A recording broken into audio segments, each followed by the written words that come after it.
नमस्कार दोस्तों, आपका स्वागत है आपके अपने चैनल पर।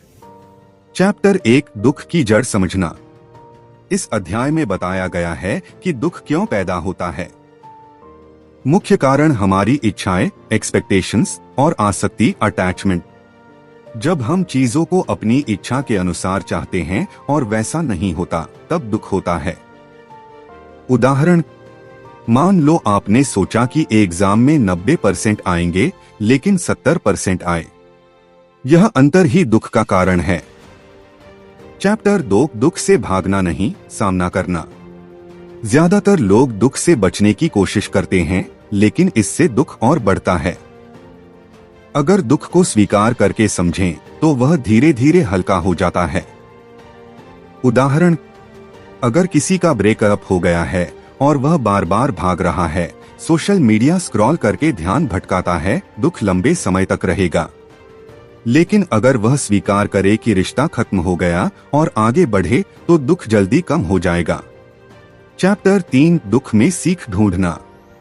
हर दुख कोई न कोई सीख लेकर आता है।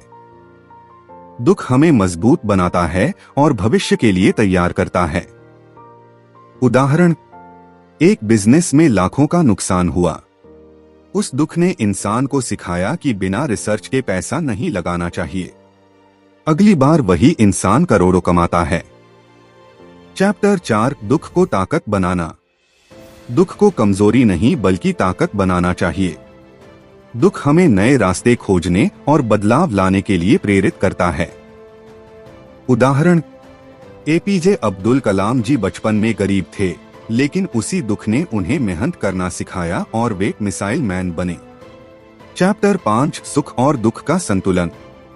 जीवन में सुख और दुख दोनों का संतुलन जरूरी है। अगर सिर्फ सुख ही हो तो इंसान उसकी कदर नहीं करता। दुख इंसान को विनम्र और संवेदनशील बनाता है। उदाहरण, एक किसान जब बारिश नहीं होती तो दुखी होता है, लेकिन जब बारिश आती है तो वही दुख उसे सुख का महत्व समझाता है। निष्कर्ष, कंक्लूजन। दुख को दुश्मन मत समझो, उसे शिक्षक समझो। हर दुख हमें मजबूत, समझदार और जीवन में आगे बढ़ने लायक बनाता है।